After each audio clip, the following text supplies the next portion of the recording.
Crash Course Philosophy is brought to you by Squarespace. Squarespace, share your passion with the world. Remember when you were little and your mom told you to eat your spinach so you'd grow up big and strong? Or in college when you set your clock 10 minutes ahead to fool yourself to get into class on time? We all engage in useful fictions, things that we choose to believe because they just make life easier. And when we do this, we are being pragmatists. Pragmatism is based on the theory that finding true beliefs is less important than finding beliefs that work, practically, in the living of your life. In this view, it doesn't really matter whether spinach actually helps muscle growth. If eating spinach will improve your life, and believing that it'll make you strong convinces you to eat it, then it's a useful belief, which is all that matters. Pragmatism is relatively recent as philosophical movements go, but some of the most well-known American pragmatists, like William James, and I would argue Indiana Jones, have an ideological ancestor in the 17th century mathematician and philosopher Blaise Pascal. You can be a pragmatist about basically anything: knowledge, spinach, metaphysics, ethics, or whether it's actually 11:30 right now or 11:40. But Pascal took a pragmatic approach to one of the biggest issues in philosophy: God's existence.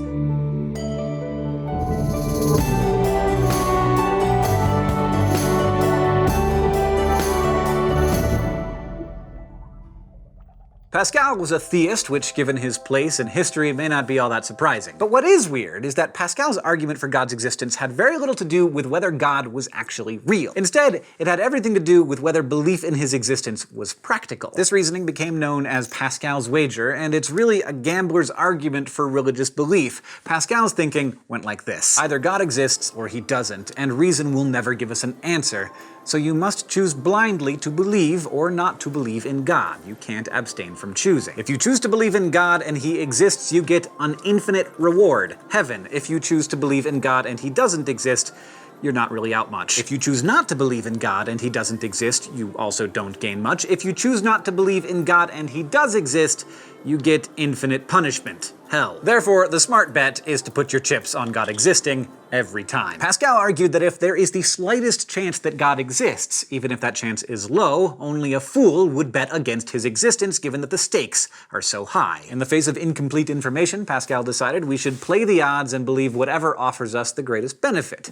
It's kind of brilliant, right? But there are a couple of ways you could argue against this. You might say Pascal's done the math wrong, that choosing to walk the straight and narrow in the service of an imaginary deity actually does cost you something. Like you might miss out on stuff that you would otherwise want to do, like sleeping in on Sunday mornings, or living a heavy metal rock star lifestyle, or I don't know, coveting stuff. By this logic, you'd lose out if you abstained from all of that in the name of something that ended up not being real. But Pascal, like William James, disagreed with this line of reasoning because he saw great personal benefit in being a believer. He thought theists have better lives not because God is blessing them as some kind of reward, but because belief simply has inherent benefits, like the security of feeling that the world is ordered and meaningful, that someone is always looking out for you, that death isn't the end. Now, even if you agree that religious belief is comforting, you might still question Pascal's motives. Does believing in something because it's the safest bet really win you a ticket to heaven? Doesn't God want you to be less self-interested when it comes to believing in him? Well, not according to Pascal. He thought how and why you choose to believe doesn't really matter, because the fact is, God doesn't care how he gets you, as long as he gets you. Okay, so how do you will yourself into believing in something just because that's where the smart money is? Easy. Pascal said you essentially brainwash yourself into true belief, so that what starts out as self-interest can eventually grow into an honest conviction. And you do this basically by walking the walk and talking the talk, start going to church, start praying, hang out with other believers. At first, it might seem weird and disingenuous, but over time it'll become an ingrained part of your belief system.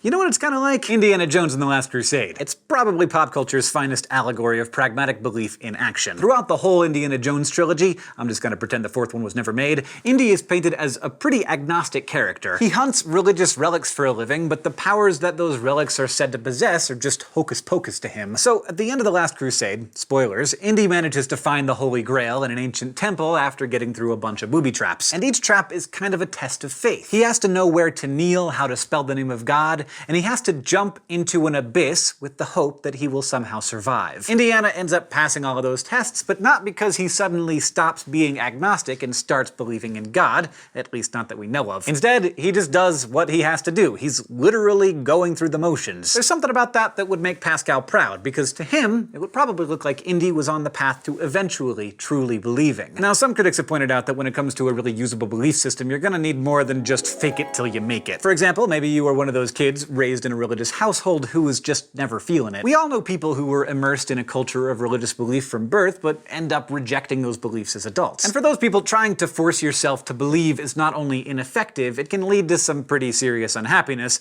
the exact opposite of what a pragmatist wants. So it might be that for a pragmatist, the best advice for non-believers is that they just gotta live their lives. Maybe they'll find God and maybe they won't, but making yourself swallow it like medicine doesn't seem like the way to maximize belief. Okay, so Pascal said that we should believe in God because belief is just practically useful. But Søren Kierkegaard, the 19th century Danish philosopher, went even further. He adopted the famous tenet of fideism, stating, "I believe because it is absurd to believe." Fideism is the school of thought that says religious belief has to come from faith alone. It says stuff like arguments and evidence actually kill what's great about religion, which is wonder and mystery. Kierkegaard said that the fantastic thing about belief in God is that it's entirely irrational. You can't do it with your brain. You have to take what he called the leap to faith. And again, here I turn to Indiana Jones. Remember when Indy faces that last test of faith/booby trap in The Last Crusade? He has to try to make an impossible jump across a scary pit to get to the Holy Grail. There is no way he can do it. It's suicide. But it turns out,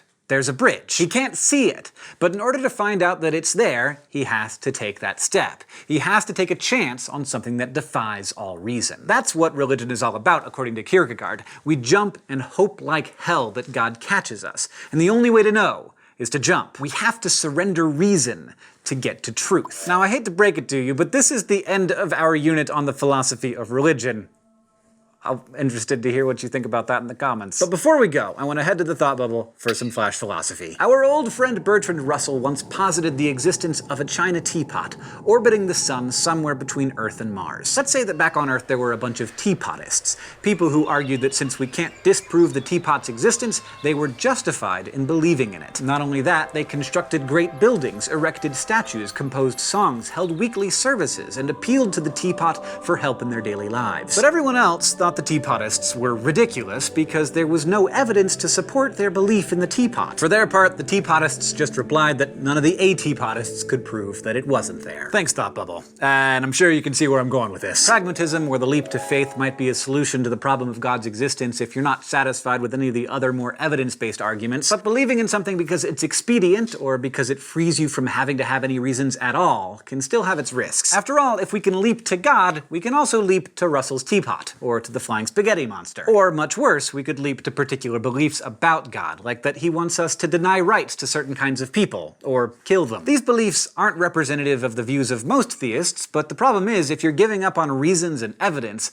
all beliefs are philosophically equal. We count on evidence and justification to help us adjudicate between beliefs, to decide what we value. If you throw that out and fall back on faith alone, the sum of your religious arguments is going to end up being, I have faith in the things I choose to have faith in. And in that case, no one can tell anyone else that their belief is wrong, or dangerous, or unjustified, because you can't justify faith. Today, we thought a bunch about religious pragmatism and Pascal's Wager, and we also learned about fideism and Kierkegaard's leap to faith. Next time, we're going to learn about existentialism, which is a movement Kierkegaard is considered to belong to, but as we will see, existentialists can come in many different flavors. This episode of Crash Course Philosophy is made possible by Squarespace. Squarespace is a way to create a website, blog, or online store for you and your ideas. Squarespace features a user-friendly interface, custom templates, and 24/7 customer support. Try Squarespace at squarespace.com/crashcourse for a special offer. Squarespace. Share your passion with the world. Crash Course Philosophy is produced in association with PBS Digital Studios. You can head over to their channel to check out amazing shows like The Art Assignment, Shanks Effects, and It's Okay to Be Smart. This episode of Crash Course was filmed in the Dr. Cheryl C. Kinney Crash Course studio with the help of all these awesome people, and our equally fantastic graphics team